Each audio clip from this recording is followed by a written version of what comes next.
খাচ্ছড় ভাবে এটাকে রাজনীতিকরণ করার চেষ্টা করেছেন।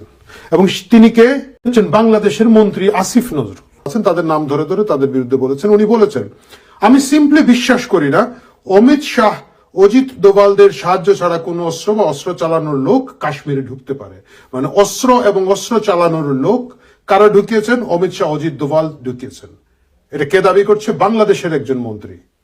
আসিফ নজরুলের যে বাপ রাষ্ট্র পাকিস্তানের যে মন্ত্রী আছে আসিফ সাহেব, ওর নামও আসিফ, ওই আসিফের মাথা এই আসিফের যে বেটার, তারা কিন্তু বলে নাই বিজেপি করেছে, তারা কিন্তু বলে নাই যে রাষ্ট্র মদত দিয়েছে। যদিও পাকিস্তানকে দোষারোপ করা হচ্ছে যে ভারতের এই হামলার পিছনে আইএসআই এর মদত আছে, কিন্তু তারপরেও দেখেন পাকিস্তান একটা তাদের মতো করে একটা পলিটিক্যাল রেসপন্স দিয়েছে। তারা বলেছে ভারতের ভিতরে অনেক ধরনের বিপ্লবী সংগঠন আছে, বিভিন্ন জায়গায় বিপ্লব এবং বিদ্রোহ চলছে, তারই ফলশ্রুতিতে এই হামলা। মানে তারাও স্বীকার করেছে যে এই হামলাটা কোনো বিদ্রোহী গোষ্ঠী করেছে, বিপ্লবী গোষ্ঠী করেছে, যেটা তাদের ভাষায়। আফসোস, পাকিস্তানের লোকজনকে আমরা ভাবতাম বোকাশোকা, পাকিস্তানের লোকজনকে আমরা ভাবতাম বুদ্ধিহীন।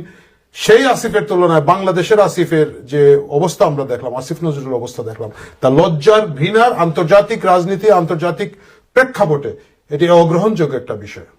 মুশকিল হচ্ছে ডক্টর ইউনূস এমন সব ক্লাউনদেরকে ওনার আশেপাশে নিয়ে এসেছে, এই ক্লাউনরা বুঝতে পারে না যে কোনটা ফেসবুকে বলা ভালো এবং কোনটা রাষ্ট্রের দায়িত্বে থাকা অবস্থায় বলা ভালো। তারা এই দুইটার মধ্যে কোনো তফাৎ পায় না। মানে ফেসবুকে একটা অগামোগা লোক যে কোনো জিনিস লিখতে পারে, যে কাউরে গালি দিতে পারে, কেন হাহা রিয়েক্ট দিলি বলে একজন আরেকজনকে কিলাইতে পারে, মারতে পারে, কিন্তু রাষ্ট্রে যারা চালান, সরকার যারা চালায়, মন্ত্রী লেভেলে যারা আছে বা মানে একটু শীর্ষস্থানীয় লোকজন যারা আছে, তারা যা কিছু চাইলে ফেসবুকে লিখতে পারে না। এই জিনিসটা আসিফ নজরুল দীর্ঘক্ষণ পরে বুঝেছেন। কিভাবে বুঝেছেন? কারণ হচ্ছে ওইখানে ঢুকে হাজার হাজার বাঙালি ওনাকে ব্যাশিং করেছে, কমেন্ট দিয়েছে। অবশেষে আসিফ নজরুল সেই স্ট্যাটাস ডিলিট করে যথারীতি পালিয়ে গেলেন। এদের একটা সুবিধা আছে কি জানেন? আল্লাহ এদেরকে ব্রেইনও দেয় নাই, ব্রেন টিউমারেরও ভয় নাই। মানে একটা ব্রেন না থাকলে ব্রেন টিউমার নাই, সুতরাং তাদের এই ভয় নাই। এই সুবিধাটা তাদের আছে, কিন্তু এই সুবিধাটা আমাদের নাই। আমার আপনার যদি ব্রেন টিউমার হয়, আল্লাহ না করুক, একটা বিপদ আপদে পড়েন, তাহলে আমাদেরকে দ্রুত চিকিৎসা পাওয়ার অবস্থা এই দেশে নাই। আমাদেরকে যদি পার্শ্ববর্তী দেশে যেতে হয়, ভারতে সেটা যেতে পারবো না। কেন পারবো না? কারণ 5ই আগস্টের ঘটনার পরে ইচ্ছাকৃতভাবে ডক্টর ইউনূস এবং তার এই সব ব্রেনলেস ক্রিয়েচাররা ভারতকে উস্কে দেওয়ার যতটুকু সম্ভব কাজ করছে। কেন করছে? নর্মালি সরকার যখন ফেল করে, রাষ্ট্র যখন ফেল করে, তখন যে কোনো ডিকটেটর, যে কোনো শাসক চেষ্টা করে একটা ধরনের দেশপ্রেমের উত্তেজনা তৈরি করতে। একটা শত্রু দরকার হয় এবং সেই শত্রুর সাথে তারা কুস্তি লড়ে জনগণকে এক ধরনের কি বলা যায়, এক ধরনের শান্তি দিতে চায়, এক ধরনের স্পিরিটের মধ্যে রাখতে চায়, গায়ের জোরের মধ্যে রাখতে চায়, রাখে এদের দুর্দশা ভুলিয়ে রাখতে চায়। এটা আগেও হয়েছে, আপনার মনে আছে? একসময় পাকিস্তানের শাসক বলেছিল দরকার হলে 100 বছর ঘাস খেয়ে থাকবো, তাও আমরা পারমাণবিক অস্ত্র তৈরি করবো। এর মূল কারণটা হচ্ছে পারমাণবিক অস্ত্র তৈরি করা না, ঘাস খাওয়ার বিষয়টা লোকজনের কাছে একটু স্টাবলিশ করে ফেলা। আপনারা অনেকেই বলবেন যে না, ভারতের বিরুদ্ধে রাগের, ক্ষোভের আমাদের যৌক্তিক কারণ আছে। আমি যে ট্রেড ডেফিসিটের কথা বলছি না, আমি আমাদের সীমান্ত কিলিং এর কথা বলছি না, আমি আমাদের অভিন্ন নদীগুলোর পানিতে উৎসমুখে যে তারা ডিস্টার্ব করছে তার কথা বলছি না। সেগুলো রুটিন কূটনৈতিক তৎপরতা, সেগুলোর বিরুদ্ধে বাংলাদেশের সরকার, বাংলাদেশের নাগরিক, আমি আপনি সকলেই এক আছি, সকলে আমরা তার বিরুদ্ধে প্রতিবাদ জানাচ্ছি। কিন্তু পাশের বাড়িতে, পাশের দেশে যখন একটা মর্মান্তিক ঘটনা ঘটে, সেটাকে নিয়ে মকারি করা, সেটাকে নিয়ে কুৎসিত ভাবে রাজনীতি করার যে চেষ্টা এই আসিফ নজরুল্লাহ করছে, তার নিন্দা না জানিয়ে আসলে আমরা সুস্থ লোক যাদের ব্রেন আছে, ব্রেন টিউমারের ভয় আছে, তাদের আর কোনো গতি নাই। আপনারা দেখবেন এরা কি করেছে। এরা হঠাৎ করে চিকেন নেক ভেঙে দিব, 7 সিস্টার খেয়ে ফেলবো, এটা ডক্টর ইউনূস শুরু করে তার ল্যাংবোটরা বলা শুরু করলো। মানে কোন সুস্থ লোক ভাববে বাংলাদেশ এখন সেই পর্যায়ে আছে যে ভারতের সাথে যুদ্ধ করে আপনি তার 7 সিস্টার খেয়ে দিবেন? এটা আমিও জানি, আপনি জানি, আমি জানি না ডক্টর ইউনূস এবং তার এইসব স্টুপিড লোকজন জানে কিনা না, কিন্তু তারা এই জিনিসটা এমন ভাবে করেছে। এতে কি হয়েছে? ভারত শঙ্কিত হয়েছে, ওরে বাবারে, তাইলে তো এরা জঙ্গি ঢুকাবে, এরা লোক ঢুকাবে। ভারত টুরিস্ট ভিসা অলমোস্ট বন্ধ করে দিয়েছে, চিকিৎসা ভিসা খুবই কঠিন করে দিয়েছে। ভুগছে জনগণ। একটা কথাই আছে, রাজার দোষে রাজ্য নষ্ট, প্রজা কষ্ট পায়। আমরা প্রজারা কষ্ট পাচ্ছি। কেন কষ্ট পাচ্ছি আমি আপনাকে বলি। আপনারা প্রিয় দর্শক অনেকেই জানেন যে আমি লন্ডনে এসেছিলাম, আমার 2022 সাল থেকে এখানে চিকিৎসা চলছে আমাকে রুটিন মাফিক বছরে একবার আসতে হয়। আল্লাহ আমাকে সেই সামর্থ্য দিয়েছেন বলে হয়তো আমি আসতে পেরেছি, কিন্তু সাধারণভাবে যদি আপনি চিন্তা করেন, একজন সাধারণ বাঙালি নাগরিক, একজন সাধারণ চাকুরিজীবী, ব্যবসায়ী, মধ্যবিত্ত মানুষ, তার যদি একটা চিকিৎসার প্রয়োজন হয়, একটু জটিল চিকিৎসার প্রয়োজন হয়, আমরা সাধারণত এই নাগরিকদেরকে দেখতাম ভারতে যেতে, কারণ ভারতে যাতায়াত করার সুবিধা, খরচ কম হয়। আজকে এই ডক্টর ইউনূস, আসিফ নজরুলের মতো লোকজনের উস্কানিতে সেই পথটা রুদ্ধ হয়ে গেছে আমাদের। হ্যাঁ, শেখ হাসিনা ওইখানে আছেন, সেটা নিয়ে যদি রাজনৈতিক টানাপোড়েন থাকে, সেটা সেই জায়গায় ভদ্রভাবে রাখা সম্ভব। কারণ কি, আপনি দেখেন তারেক রহমান কি 2007-এর পরে লন্ডনে চলে আসেন নাই? উনি কিন্তু, তারেক রহমান কিন্তু এখানে আছেন। তার বিরুদ্ধে কি আওয়ামী লীগ পার্সু করে নাই? তার বিরুদ্ধে কি সরকার চেষ্টা করে নাই যে তারেক রহমানকে এনে বিভিন্ন তার যে কারাদণ্ড, তার মৃত্যুদণ্ড, তার অন্যান্য দণ্ড আছে সেগুলো ভোগ করানোর জন্য? এটা নিয়ে কি তারা ব্রিটিশ সরকারের বিরুদ্ধে কখনো খুব উস্কানিমূলক কিছু করেছে? ব্রিটিশ এবং বাংলাদেশ রাষ্ট্র যে সম্পর্ক, সরকার টু সরকার যে সম্পর্ক, সেটা কিন্তু নর্মাল ছিল। বাংলাদেশ তার মতো করে পার্সু করেছে। ব্রিটিশ সরকার অবশ্যই এটা হস্তান্তর করবে না, তারা করে নাই। কিন্তু এইটা নিয়ে কি কেউ এসে বলেছে যে ব্রিটিশের সেভেন সিস্টার খেয়ে দিব, ওয়েলস খেয়ে দিব, নর্দার্ন আয়ারল্যান্ড খেয়ে দিব, বা স্কটল্যান্ড খেয়ে দিব, এই টাইপের কথা কি কেউ বলেছে এখানে এসে? কেউ বলে নাই। কিন্তু ভারতের ক্ষেত্রে এটা বলছে, বলার কারণে যে মুশকিলটা হচ্ছে সাধারণ মানুষজন ভুগছে। আমি একটা উদাহরণ দিলাম যে কিভাবে আপনি যদি আজকে বিপদ হয়, একটা চিকিৎসা হয়, যাবো কোথায়? আমাদের এই কুতুবরা বলছে, এই কি আমি দেখলাম যে জুলাই আন্দোলনকারী আহত অনেককে পাকিস্তানে পাঠাবে চিকিৎসা নেওয়ার জন্য। পাকিস্তান ভিক্ষার কাটুরা নিয়ে ঘরে ঘরে গিয়ে ভিক্ষা করছে, অর্থনীতির অবস্থা খারাপ, বম খায়, মায়ের খায়, ওইটা একটা ফেল স্টেট। ওর নিজের চিকিৎসা দরকার, ওই পুরো রাষ্ট্রের চিকিৎসা দরকার, সেখানে নাকি আমরা এখন যাবো চিকিৎসা নিতে। মানে পিরিতি বায়া বায়া পড়ে, গইলা গইলা পড়ে, বুঝছেন? এই বায়া বায়া পড়া, গিলা গিলা পড়ায় ভুক্তভোগী হচ্ছে শত শত, হাজার হাজার, লাখ লাখ চিকিৎসা প্রার্থী বাংলাদেশের জনগণ। এটা গেল এক জিনিস। আপনি দেখবেন আরেকটা কাজ কি হয়েছে, ট্রান্সশিপমেন্ট বাতিল করে দিয়েছে আমাদের বাণিজ্য উপদেষ্টা, আরেক কুতুব। বাণিজ্য উপদেষ্টা কি বললেন, এতে আমাদের কোনো ক্ষতি হবে না। কয়দিন পরে বলে 2000 কোটি টাকা বছরের লস হবে। 2000 কোটি টাকা বাংলাদেশের ক্ষতি হবে, কারণ ভারত ট্রান্সশিপমেন্ট বন্ধ করে দিয়েছে। ভারত কেন ট্রান্সশিপমেন্ট বন্ধ করে দিয়েছে?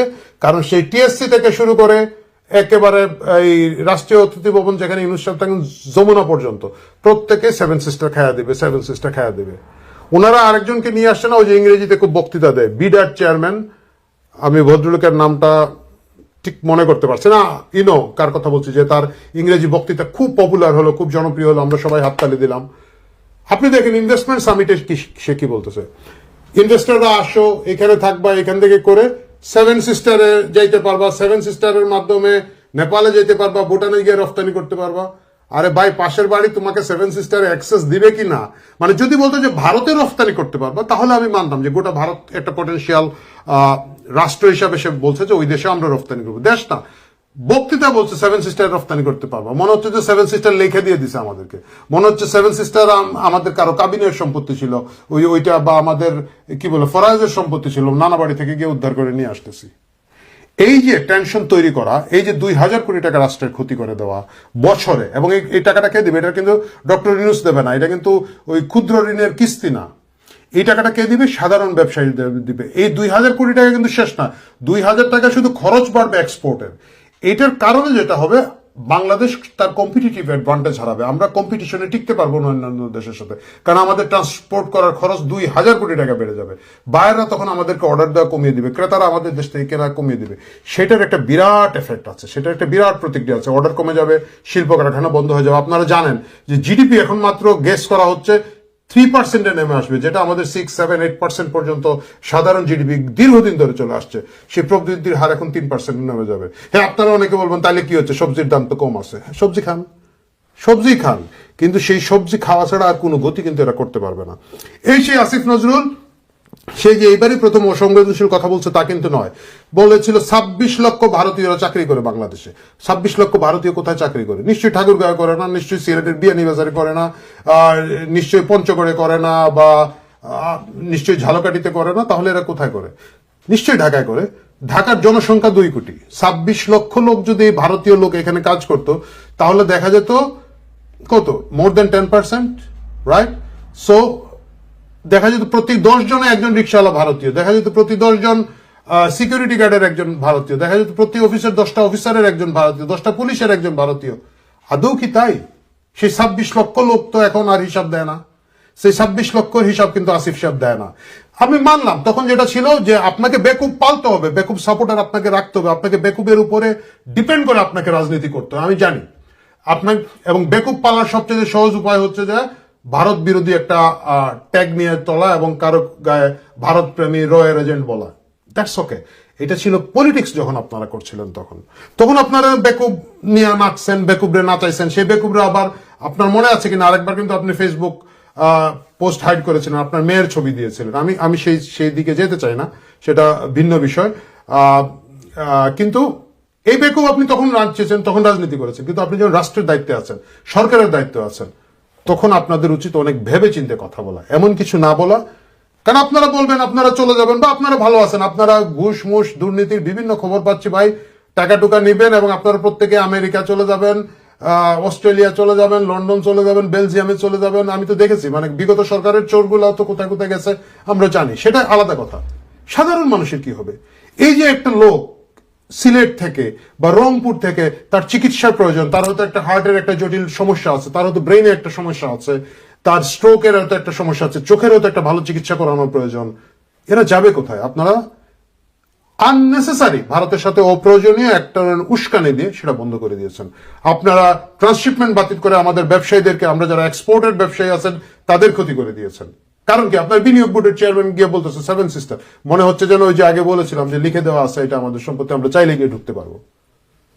এই পাগলামি বন্ধ করেন, এই উন্মাদনা বন্ধ করেন, দেশের দিকে তাকান, রাষ্ট্রের দিকে তাকান, সাধারণ মানুষের সুবিধা অসুবিধার কথা ভাবুন। ভারত আমাদের 3 দিক ঘিরে আছে, তাদের সাথে আমরা স্ট্রং কূটনৈতিক ফাইট করব।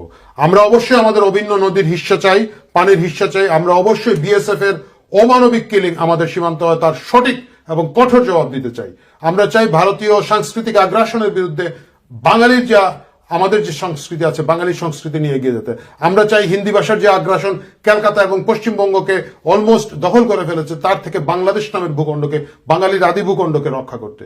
কিন্তু সেটা হতে হবে বুদ্ধিবৃত্তিক ফাইট, সেটা হতে হবে কূটনৈতিক ফাইট, সেটা হইতে হবে আপনার ব্যক্তিত্ব দিয়ে, আপনার বুদ্ধি দিয়ে, ব্রেন দিয়ে করা।